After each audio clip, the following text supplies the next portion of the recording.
Hi, I'm Rusty Sailors, Battalion Chief of Special Operations in North County here in San Diego.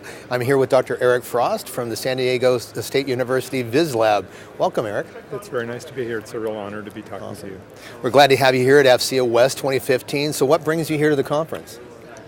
It's an interesting thing that this is a conference that's about military in some respects, but it's also really about a variety of other people that are here to actually help. And so I'm really here because there's a mindset that a lot of the people that will be here is how do you actually go help in times of distress, which is war in one sense, but right now a lot more of it is the natural disasters and things. Right. So I'm really here because of the mental attitude of a lot of the other people that are here. Very cool, very cool. So I'm in my association with UCSD and the new center that we're establishing there in disaster preparedness and response. We've talked quite a bit with Dr. Frost about teaming up with him and the things that he does at the Viz Lab at SDSU and trying to figure out if there's a way that we can help out San Diego County and the region on preparing for disasters and responding to disasters using new technologies and other capabilities that Dr. Frost has developed in the past. So can you tell us a little bit about the Viz Lab and what you accomplished there? Sure, and maybe to contextualize what you just said as well. During a disaster, if something is going wrong, like I have a fire hydrant and it's your fire, the most obvious thing is here. And that's really what takes place between UCSD and SDSU, so that when there are major disasters, both in the US and like in Australia, Larry Smar at UCSD has made available his world-class networks and computing. And so in disasters, especially fires, we collaborate very closely with the fiber networks. I see. And I'm actually also on the community relations board for UCSD.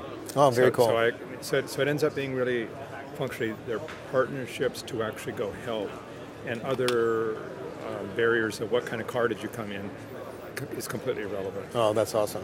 So at San Diego State, one of the things that we have that in many respects ends up being really valuable is we have a whole bunch of students. And those students are very deeply involved in real life. So oftentimes they come to school because they're interested in getting a job versus people that might go to UCSD are more interested in going into research. Sure. So the distinction, and so we have a lot of people who bring a lot of skills. More than about 40% of our students are veterans. Okay. So many of them come with, I can already do a bunch, I want to do a bunch. Right. Or mid-career professionals in federal law enforcement and places like that as they come in, they really want to do something and they're qualified. Right. And so to partner with UCSD over disasters, they actually come in with also a credibility of response. So they're level-headed about this isn't their first rodeo. Right. And in doing that, that's actually who you want there. And so we do it on a weekly basis. I wouldn't say daily, but it's sort of weekly. Interacting with because the phrase "you can't exchange business cards at the beginning of the disaster" is profoundly the case. So that the way that you are ready for the disaster is you are sending packets back and forth, you are sending imagery back and forth, you actually can stand it up within minutes, and so we're doing that. Well, along those lines, when the Ebola crisis kind of emerged, you kind of jumped into that as well, using the kind of capabilities that you have at the Viz Lab. Can you tell us a little bit about that? Sure. Ebola really ended up being, besides the disease itself, much of it was a lack of trust and a lack of understanding that for the people on the ground, they really functionally did not trust governments, especially their own government. Understood. But the U.S. government is one, and the larger government was the UN. And in part, it was because the UN made such a big deal out of the fact that it was not a problem at the beginning. So that was a major misstep that they were unmisstepping. I see. And so one of the things in information actually really helps in a profound way, where it can be done via a trusted group. Okay. And a trusted group over there are often NGOs. Right. These other groups, the one trusted group that emerged right at the very beginning was Franklin Graham's Samaritan's Purse. Okay. They landed a 747 with 96 tons. Wow. They put it on Twitter. So taking a picture of there's the plane, there's the pallet, here are the people it's going to. I'm transparently putting it on World Network for everybody to see it. They actually touched the credibility index at the top. The U.S. government did the opposite. And so we were very much involved in how do you actually help finesse information of where the problem is and what you do from there. And social media is like wildfire. It can go really, really fast in a good way, or it can go really, really fast in a bad way. So it sounds like in this particular case... One bit of an example of that, you could say we're going to look at the statistics of how many beds are filled in a hospital and equate that to how well it's going. But you can go, yeah, but people aren't sending their family members to the hospital because everybody that goes to the hospital doesn't come back. Right. And so why would I do that? Because then I'm going to also be ostracized as I'm in a bowl of family. Right. So for lots of people, it was way wiser to die quietly. Oh, goodness. To die in their own, but it's also that there was a ambulance strike. Oh, wow. So if there's an ambulance strike and the ambulances are striking because they're not getting any pay, right. they're going, well, they would do that here too. Right. So as we were doing it to actually look at social media, it's geospatially located, just like in a fire. Sure. And as you look at the different areas, absolutely within seconds of somebody dying, lying in the street, nobody wanting to touch them, you could go, that's almost certainly an Ebola patient. Here's where it is, because you know not where the patient is, you know where the picture was taken. Right. And so you're crowdsourcing and you're going, oh, there's a major outbreak up here, that you could often be days ahead of. And that's all geo-referenced, it's all geotagged by the imagery and other messaging and it's really techniques. Social media is used really widely in other parts of the world as well. Right. And so by doing that, in lots of other places, the geotagging that we often turn off, a lot of other people, it comes on their phone, so they do it that way. Sure. And certainly aid workers, that's a very powerful way that they're out, and they're actually then making a visible record to all sorts of other people. Right. Here I am, here's what was going on, here's the contextualization of what was going on. Very cool. So social media in other parts of the world, like we do a lot with Syria right now, is actually profoundly valuable in a more complicated, here is actually a real record of what took place. Understood. Right.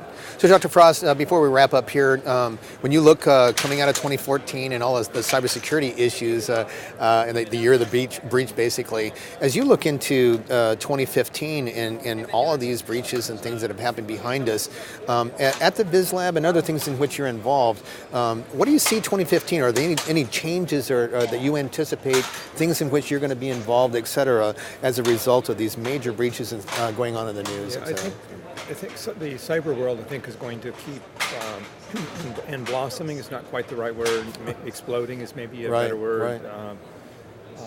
One of the things that we are very deeply interested in and working on is the near real time being able to look at hacks around the world from a variety of different internet map and other kinds of groups that you actually can see what's taking place. That's really something going from point A to point B, so it's a vector. Right. As something that would that actually, I was actually talking yesterday with a whole group from public health. They're looking at exactly the same thing of yesterday also the diagnosis of a child with measles in the country of, in the state of Georgia. Yes. But that the person that brought it was from Kyrgyzstan, not from Disneyland. Wow, yeah. And you're going, oh, so there was a complete mismatch of their original thought pattern, and you're now looking at it and going, oh, so here are the planes which are mapped in near real time all over the world except Africa. That when you actually start to look at it, the cyber metaphor, maybe, I think will, in 2015, will translate into a whole series of other tools that do exactly the same thing of looking at vectors in near real time to actually provide decision support. So in a sense, you might call it, for a company, you might call it another vertical.